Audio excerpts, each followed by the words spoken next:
coastal road ng Davao City.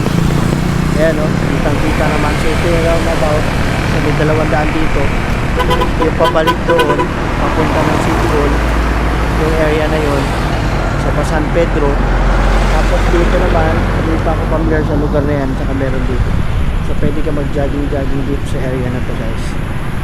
Lalo na sa gantong oras, pwede. So around 11:50 ng gabi. Pwede ka dito. Tapos yung side na to, ibang part naman. So yun nasa gilid na yan, yan naman yung dagat sa area na yan. So puntahan din natin yan. Balik tayo doon para makatawid tayo. Yung highway. Tapos may mga puno-puno sa gilid, sa side. Tapos dito pwede mag-jogging. Pwede ka tumakbo-takbo or mag-bike. So itong area na yan, maglakad-lakad mo yan. Tapos doon sa kabila. So perfect na perfect. Pwede sa mga gusto mag-jogging, mag-walking, mag-biking, or kung ano pa mang sports. Kasi dito mahangin, maliwalas, may mga puno pa at napakaganda sa area na to. Talagang safe na safe. Tapos meron pa ditong mga parking area na pwede ka mag-park dito sa side na yan, which is doon kami nag-park.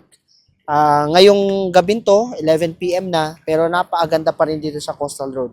Tapos kung mapapansin mo dito sa mga side na yan, ang daming mga pwesto ng mga tao dyan na pupunta dito, nag-visit, kumbaga nagre-relax. Diba, imagine mo, kasi yung side na yan is dagat na yan. So, napakaganda dito. Diba?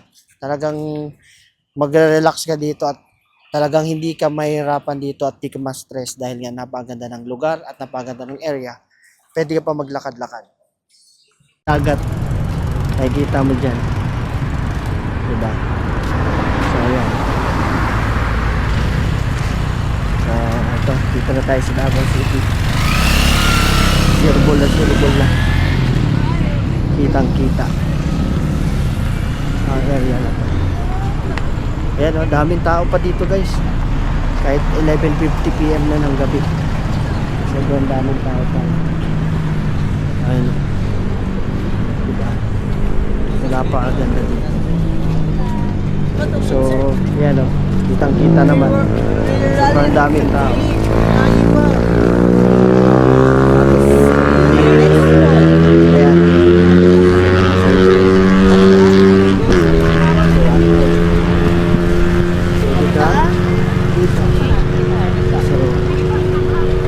Kitang-kita mo talaga.